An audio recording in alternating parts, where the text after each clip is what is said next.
बोलिए कृष्ण भगवान की जय। गुरु नारायण भगवान की जय। समस्त भक्तों की जय। हम भगवान के अवतार महाराज पृथु का चरित्र वर्णन सुन रहे हैं। उसी क्रम में आज हम चौथे स्कंद के 22वें अध्याय को सुनेंगे। महाराज पृथु को संकादि का उपदेश। श्री मैत्रेय जी कहते हैं, जिस समय प्रजाजन परम पराक्रमी पृथ्वीपाल पृथु की इस प्रकार प्रार्थना कर रहे थे, उसी समय वहाँ सूर्य के समान तेजस्वी 4 मुनीश्वर आए। राजा और उनके अनुचरों ने देखा तथा पहचान लिया कि वे सिद्धेश्वर अपनी दिव्य कांति से संपूर्ण लोगों को पाप निर्मुक्त करते हुए आकाश से उतरकर आ रहे हैं। राजा के प्राण संकादि का दर्शन करते ही जैसे विषयी जीव विषयों की ओर दौड़ता है, उनकी ओर चल पड़े। मानो उन्हें रोकने के लिए ही वे अपने सदस्यों और अनुयायियों के साथ एकाएक उठकर खड़े हो गए।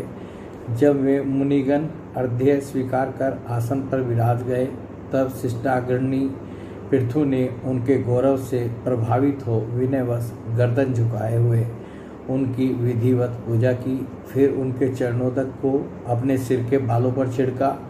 इस प्रकार शिष्ट जनोचित आचार का आदर तथा पालन करके उन्होंने यही दिखाया कि सभी सत्पुरुषों का ऐसा व्यवहार करना चाहिए। सनकादि मुनीश्वर भगवान शंकर के भी अग्रज सोने के सिंहासन पर में ऐसे सुशोभित हुए जैसे अपने अपने स्थानों पर अग्नि देवता। महाराज पृथु ने बड़ी श्रद्धा और संयम के साथ प्रेम पूर्वक उनसे कहा। तो ये चारों जो सनकादि मुनीश्वर हैं, ये महाराज पृथु के यहाँ आए। तो महाराज पृथु ने उनका बहुत स्वागत सत्कार किया और उनका चरणों तक जो है अपने सिर पर जो है वो छिड़का। और मतलब ये हम सब लोगों को ये बताया कि महापुरुषों को कैसे स्वागत करना चाहिए। पृथु जी ने कहा, मंगल मूर्ति मुनीश्वरों, आपके दर्शन तो योगियों को भी दुर्लभ हैं। मुझसे ऐसा क्या पुण्य बना है जिससे सबते आपका दर्शन प्राप्त हुआ। जिस पर ब्राह्मण अथवा अनुचरों के सहित श्री शंकर या विष्णु भगवान प्रसन्न हो, उसके लिए इहलोक और परलोक में कौन सी वस्तु दुर्लभ है। इस दृश्य प्रपंच के कारण मैत्रत्व आदि यद्यपि सर्वगत हैं, तो भी वे सर्वसाक्षी आत्मा को नहीं देख सकते। इसी प्रकार यद्यपि आप समस्त लोकों में विचरते रहते हैं, तो भी अनाधिकारी लोग आपको देख नहीं पाते। जिनके घरों में आप जैसे पूज्य पुरुष उनके जल, तृण, पृथ्वी, गृह स्वामी अथवा सेवकादि किसी अन्य पदार्थ को स्वीकार कर लेते हैं, वे गृहस्थ धनहीन होने पर भी धन्य हैं। जिन घरों में कभी भगवत भक्तों के परम पवित्र चरणोदक के छींटे नहीं पड़े, वे सब प्रकार की रिद्धि सिद्धियों से भरे होने पर भी ऐसे वृक्षों के समान हैं जिन पर सांप रहते हैं। मनुष्यरों, आपका स्वागत है। आप लोग तो बाल्यावस्था से ही मुमुक्षुओं के मार्ग का अनुसरण करते हुए एकाग्रचित से ब्रह्मचर्य आदि महान व्रतों का बड़ी श्रद्धापूर्वक आचरण कर रहे हैं। स्वामियों, हम लोग अपने कर्मों के वशीभूत होकर विपत्तियों के क्षेत्र रूप इस संसार में पड़े हुए केवल इंद्रिय संबंधी भोगों को ही परम पुरुषार्थ मान रहे हैं। सो क्या हमारे निस्तार का भी कोई उपाय है? आप लोगों से कुशल प्रश्न करना उचित नहीं है, क्योंकि आप निरंतर आत्मा में ही रमन करते हैं। आप में यह कुशल है और यह अकुशल है, इस प्रकार की वृत्तियाँ कभी होती ही नहीं। आप संसारानल से संतप्त जीवों के परम सुहृद हैं। इसलिए आप में विश्वास करके मैं यह पूछना चाहता हूँ कि इस संसार में मनुष्य का किस प्रकार सुगमता से कल्याण हो सकता है। यह निश्चय है कि जो आत्मा अर्थात धीर पुरुषों में आत्मा रूप से प्रकाशित होते हैं और उपासकों के हृदय में अपने स्वरूप को प्रकट करने वाले हैं, वे अजन्मा भगवान नारायण ही अपने भक्तों पर कृपा करने के लिए आप जैसे सिद्ध पुरुषों के रूप में इस पृथ्वी पर विचरा करते हैं। तो महाराज पृथु ने जो है सब कुछ करने के बाद जो है उनसे एक प्रश्न किया। वो प्रश्न क्या किया? वो कह रहे हैं कि आप में विश्वास करके मैं यह पूछना चाहता हूँ कि इस संसार में मनुष्य का किस प्रकार सुगमता से कल्याण हो सकता है। ये महाराज पृथु का प्रश्न नहीं है, ये हम सब लोगों का प्रश्न है। तो ये हम सब लोगों के कल्याण के लिए ही महाराज पृथु जो है ये प्रश्न जो है सनकादि ऋषियों से कर रहे हैं। श्री मैत्री जी कहते हैं, राजा पृथु के ये युक्तियुक्त, गंभीर, परिमित और मधुर वचन सुनकर श्री सनत कुमार जी बड़े प्रसन्न हुए और कुछ मुस्कुराते हुए कहने लगे। श्री सनत कुमार जी ने कहा, महाराज आपने सब कुछ जानते हुए भी समस्त प्राणियों के कल्याण की दृष्टि से बड़ी अच्छी बात पूछी है। सनत कुमार जी भी जान रहे हैं कि ये प्रश्न जो है महाराज पृथु का नहीं है, ये जो प्राणी हैं, जो इस समस्त प्राणी हैं, उनके कल्याण के लिए ये प्रश्न जो है उनसे पूछ रहे हैं। सच है, साधु पुरुषों की बुद्धि ऐसी ही हुआ करती है। सत्पुरुषों का समागम श्रोता और वक्ता दोनों को ही अभिमत होता है, क्योंकि उनके प्रश्नोत्तर सभी का कल्याण करते हैं। राजन, श्री मधुसूदन भगवान के चरण कमलों के गुणानुवाद में अवश्य ही आपकी अविचल भक्ति है। हर किसी को इसका प्राप्त होना बहुत कठिन है और प्राप्त हो जाने पर यह हृदय के भीतर रहने वाले उस वासना रूप मल को सर्वथा नष्ट कर देती है, जो और किसी उपाय से जल्दी नहीं छूटता। शास्त्र जीवों के कल्याण के लिए भली भांति विचार करने वाले हैं। उनमें आत्मा से भिन्न देहादि के प्रति वैराग्य तथा अपने आत्म स्वरूप निर्गुण ब्रह्म में सुदृढ़ अनुराग होना, यही कल्याण का साधन निश्चित किया गया है। शास्त्रों का यह भी कहना है कि गुरु और शास्त्र के वचनों में विश्वास रखने से, भागवत धर्मों का आचरण करने से, तत्व जिज्ञासा से, ज्ञान योग की निष्ठा से, योगेश्वर श्री हरि की उपासना से, नित्य प्रति पुण्य कीर्ति श्री भगवान की पावन कथाओं को सुनने से, जो लोग धन और इंद्रियों के भोगों में ही रत हैं, उनकी गोष्ठी में प्रेम न रखने से, उन्हें प्रिय लगने वाले पदार्थों का आसक्तिपूर्वक संग्रह न करने से, भगवत गुणामृत का पान करने के सिवा अन्य समय आत्मा में संतुष्ट रहते हुए एकांत सेवन में प्रेम रखने से, किसी भी जीव को कष्ट न देने से, निवृत्ति निष्ठा से आत्मिक का अनुसंधान करते रहने से, श्री हरि के पवित्र चरित्र रूप श्रेष्ठ अमृत का आस्वादन करने से, निष्काम भाव से यम नियमों का पालन करने से, कभी किसी की निंदा न करने से, योगक्षेम के लिए प्रयत्न न करने से, शीतोष्णादि द्वंद्वों को सहन करने से, भक्तजनों के कानों को सुख देने वाले श्री हरि के गुणों का बार बार वर्णन करने से और बढ़ते हुए भक्ति भाव से मनुष्य का कार्य कारण रूप संपूर्ण जड़ प्रपंच से वैराग्य हो जाता है और आत्मस्वरूप निर्गुण परब्रह्म में अनायासी उसकी प्रीति हो जाती है। परब्रह्म में सुदृढ़ प्रीति हो जाने पर पुरुष सद्गुरु की शरण लेता है। फिर ज्ञान और वैराग्य के प्रबल वेग के कारण वासना शून्य हुए अपने अविद्या आदि 5 प्रकार के क्लेशों से युक्त अहंकारात्मक अपने लिंग शरीर को वह उसी प्रकार भस्म कर देता है, जैसे अग्नि लकड़ी से प्रकट होकर फिर उसी को जला डालती है। इस प्रकार लिंग देह का नाश हो जाने पर वह उसके कर्तृत्वादि सभी गुणों से मुक्त हो जाता है। फिर तो जैसे स्वप्नावस्था में तरह तरह के पदार्थ देखने पर भी उससे जग पड़ने पर उनमें कोई चीज़ दिखाई नहीं देती, उसी प्रकार वह पुरुष शरीर के बाहर दिखाई देने वाले घट पट आदि भीतर अनुभव होने वाले सुख दुख आदि को भी नहीं देखता। इस स्थिति के प्राप्त होने से पहले ये पदार्थ ही जीवात्मा और परमात्मा के बीच में रहकर उनका भेद कर रहे थे। जब तक अंतःकरण रूप उपाधि रहती है तभी तक पुरुष को जीवात्मा इंद्रियों के विषय और इन दोनों का संबंध कराने वाले अहंकार का अनुभव होता है। इसके बाद नहीं बाह्य जगत में भी देखा जाता है कि जल, दर्पण और आदि निमित्तों के रहने पर ही अपने बिंब और प्रतिबिंब का भेद दिखाई देता है, अन्य समय नहीं। जो लोग विषय चिंतन में लगे रहते हैं उनकी इंद्रियां विषयों में फंस जाती हैं तथा मन को भी उन्हीं की ओर खींच ले जाती हैं। फिर तो जैसे जलाशय के तीर पर उगे हुए कुश आदि अपनी जड़ों से उसका जल खींचते रहते हैं, उसी प्रकार वह इंद्रियासक्त मन बुद्धि की विचार शक्ति को क्रम से हल लेता है। विचार शक्ति के नष्ट हो जाने पर पूर्वापर की स्मृति जाती रहती है और स्मृति का नाश हो जाने पर ज्ञान नहीं रहता। इस ज्ञान के नाश को ही पंडित जन अपने आप अपना नाश करना कहते हैं, जिसके उद्देश्य से अन्य सब पदार्थों में प्रियता का बोध होता है। उस आत्मा का अपने द्वारा ही नाश होने से जो स्वार्थ हानि होती है, उससे बढ़कर लोक में जीव की और कोई हानि नहीं है।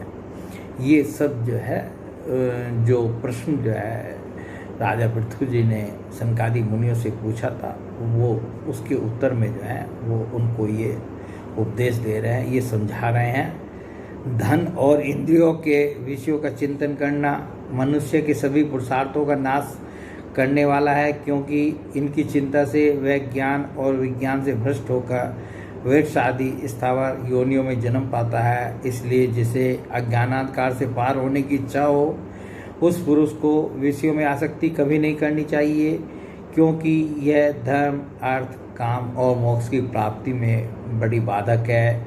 इन चार पुरुषार्थों में भी सबसे श्रेष्ठ मोक्ष ही माना जाता है, क्योंकि अन्य तीन पुरुषार्थों में सर्वदा काल का भय लगा रहता है। प्रकृति में गुण क्षोभ होने के बाद जितने भी उत्तम और अधम भाव पदार्थ प्रकट हुए हैं, उनमें कुशल से रह सके ऐसा कोई भी नहीं है। काल भगवान उन सभी के कुशलों को कुचलते रहते हैं। अतः राजन, जो श्री भगवान देह, इंद्रिय, प्राण, बुद्धि और अहंकार से आवर्त सभी स्थावर जंगम प्राणियों के हृदयों में जीव के नियामक अंतर्यामी आत्मा रूप से सर्वत्र साक्षात प्रकाशित हो रहे हैं, उन्हें तुम वह मैं ही हूँ ऐसा जानो।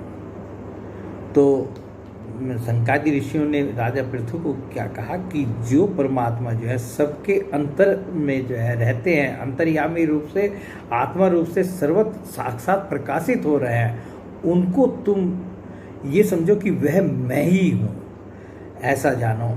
जिस प्रकार माला का ज्ञान हो जाने पर उसमें सर्वबुद्धि नहीं रहती, उसी प्रकार विवेक होने पर जिसका कहीं पता नहीं लगता, ऐसा यह मायामय प्रपंच जिसमें कार्य कारण रूप से प्रतीत हो रहा है और जो स्वयं क्रम फल कलुषित प्रकृति से परे है, उस नित्य मुक्त निर्मल और ज्ञान स्वरूप परमात्मा को मैं प्राप्त हो रहा हूँ। संत महात्मा जिनके चरण कमलों के अंगुली दल की छिटकती हुई छटा का स्मरण करके अहंकार रूप हृदय ग्रंथि को जो कर्मों से गठित है इस प्रकार छिन्न भिन्न कर डालते हैं कि समस्त इंद्रियों को प्रत्याहार करके अपने अंतःकरण को निर्विषय करने वाले सन्यासी भी वैसा नहीं कर पाते। तुम उन सर्वाश्रय भगवान वासुदेव का भजन करो, जो लोग मन और इंद्रिय रूप मगरों से भरे हुए इस संसार सागर को योग आदि दुष्कर साधनों से पार करना चाहते हैं। उनका उस पार पहुंचना कठिन ही है कि उन्हें कर्णधार रूप श्री हरि का आश्रय नहीं है। अतः तुम तो भगवान के आराधनीय चरण कमलों को ही नौका बनाकर अनायास ही उस दुस्तर माया समुद्र को पार कर लो। ठीक है, मुख्य रूप से जो है सनकादि ऋषियों ने जो राजा पृथु को उपदेश दिया, एक तो कहा कि तुम जो है भगवान का भजन करो, और दूसरे जो है कहा कि भगवान के जो चरण हैं उनका आश्रय ले लो, और उनका आश्रय लेकर जो है तुम उनके चरण कमलों को नौका बनाकर अनायास ही इस दुस्तर संसार सागर से जो है, ये जो दुस्तर संसार समुद्र है, इससे जो है तुम पार हो जाओगे। श्री मैत्रेय जी कहते हैं, विदुर जी ब्रह्मा जी के पुत्र आत्मज्ञानी सनत कुमार जी से इस प्रकार आत्म तत्व का उपदेश पाकर महाराज पृथु ने उनकी बहुत प्रशंसा करते हुए कहा, राजा पृथु ने कहा, भगवान दीनदयाल श्रीहरि ने मुझ पर पहले कृपा की थी, उसी को पूर्ण करने के लिए आप लोग पधारे हैं। देखिए, जिस समय जो है भगवान विष्णु का जो है प्राकट्य हुआ था, जब ये महाराज पृथु सो यज्ञ कर रहे थे, तो सोवे यज्ञ में जो है भगवान जो है स्वयं इंद्र को लेकर के प्रकट हुए थे। तो भगवान ने जो है उसी समय महाराज पृथु को कहा था कि तुम्हें जो है सनकादि ऋषि जो है आएंगे और उपदेश देंगे। तो भगवान की तो वाणी सत्य होती है, तो वो जो है इसीलिए ये जो है सनकादि मुनि आए, भगवान का जो वो कथन है उसको सत्य किया और जो है महाराज पृथु को जो है उपदेश किया, उपदेश कर रहे हैं वो। अब महाराज पृथु कह रहे हैं कि उसी को पूर्ण करने के लिए आप लोग पधारे हैं। आप लोग बड़े ही दयालु हैं, जिस कार्य के लिए आप लोग पधारे थे उसे आप लोगों ने अच्छी तरह संपन्न कर दिया। अब इसके बदले में मैं आप लोगों को क्या दूं? मेरे पास तो शरीर और इसके साथ जो कुछ है वह सब महापुरुषों का ही प्रसाद है। ब्राह्मण, प्राण, स्त्री, पुत्र सब प्रकार की सामग्रियों से भरा हुआ भवन, राज्य, सेना, पृथ्वी और कोष, यह सब कुछ आप भी लोगों का है, अतः आपके श्री चरणों में अर्पित है। वास्तव में तो सेनापतित्व, राज्य, दंड विधान और संपूर्ण लोगों के शासन का अधिकार तो वेद शास्त्रों के ज्ञाता ब्राह्मणों का ही है। ब्राह्मण अपना ही खाता है, अपना ही पहनता है और अपनी ही वस्तु दान देता है। दूसरे क्षत्रिय आदि तो उसकी कृपा से अन्न खाने को पाते हैं। आप लोग वेद के पारगामी हैं। आपने अध्यात्म तत्व का विचार करके हमें निश्चित रूप से समझा दिया है कि भगवान के प्रति इस प्रकार की अभेद भक्ति ही उनकी उपलब्धि का प्रधान साधन है। आप लोग परम कृपालु हैं, अतः अपने इस दिनोद्धार रूप कर्म से सर्वदा संतुष्ट रहें। आपके इस उपकार का बदला कोई क्या दे सकता है, उसके लिए प्रयत्न करना भी अपनी हंसी कराना ही है। श्री मैत्रेय जी कहते हैं, विदुर जी, फिर आदिराज पृथु ने आत्मज्ञानियों में श्रेष्ठ सनकादि की पूजा की और वे उनके शील की प्रशंसा करते हुए सब लोगों के सामने ही आकाश मार्ग से चले गए। महात्माओं में अग्रगण्य महाराज पृथु उनसे आत्मोपदेश पाकर चित्त की एकाग्रता में आत्मा में ही स्थित रहने के कारण अपने को कृतकृत्य सा अनुभव करने लगे। वे ब्रह्मार्पण बुद्धि से समय, स्थान, शक्ति, न्याय और धन के अनुसार सभी कर्म करते थे। इस प्रकार एकाग्र चित्त से समस्त कर्मों का फल परमात्मा को अर्पण करके आत्मा को कर्मों का साक्षी एवं प्रकृति से अतीत देखने के कारण वे सर्वदा निर्लिप्त रहे। जिस प्रकार सूर्य देव सर्वत्र प्रकाश करने पर भी वस्तुओं के गुण दोष से निर्लिप्त रहते हैं, उसी प्रकार सार्वभौम साम्राज्य लक्ष्मी से संपन्न और गृहस्थाश्रम में रहते हुए भी अहंकार शून्य होने के कारण वे इंद्रियों के विषयों में आसक्त नहीं हुए। इस प्रकार आत्मनिष्ठा में स्थित होकर सभी कर्तव्य कर्मों का यथोचित रीति से अनुष्ठान करते हुए उन्होंने अपनी भार्या अर्ची के गर्भ से अपने अनुरूप 5 पुत्र उत्पन्न किए।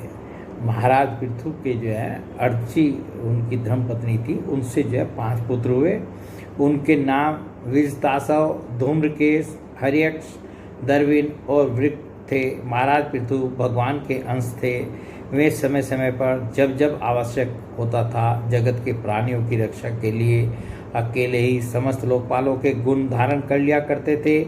अपने उदार मन, प्रिय और हितकर वचन, मनोहर मूर्ति और सौम्य गुणों के द्वारा प्रजा का रंजन करते रहने से दूसरे चंद्रमा के समान उनका राजा यह नाम सार्थक हुआ। सूर्य जिस प्रकार गर्मी में पृथ्वी का जल खींचकर वर्षा काल में उसे पुनः पृथ्वी पर बरसा देता है तथा अपनी किरणों से सबको ताप पहुंचाता है, उसी प्रकार वे कर रूप से प्रजा का धन लेकर उसे दुष्काल आदि के समय मुक्त हस्त से प्रजा के हित में लगा देते थे तथा सब पर अपना प्रभाव जमाए रखते थे। वे तेज में अग्नि के समान दुर्धर्ष, इंद्र के समान अजय, पृथ्वी के समान क्षमाशील और सर्प के समान मनुष्यों की समस्त कामनाएं पूर्ण करने वाले थे। राजा पृथु के ये गुण बतलाए जा रहे हैं कि राजा पृथु कैसे थे। समय समय पर प्रजाजनों को तृप्त करने के लिए वे मेघ के समान उनके अभिष्ट अर्थों को खुले हाथ से लौटाते रहते थे। वे समुद्र के समान गंभीर और पर्वतराज सुमेरु के समान धैर्यवान भी थे। महाराज पृथु दुष्टों के दमन करने में यमराज के समान, आश्चर्यपूर्ण वस्तुओं के संग्रह में हिमालय के समान, कोष की समृद्धि करने में कुबेर के समान और धन को छिपाने में वरुण के समान थे।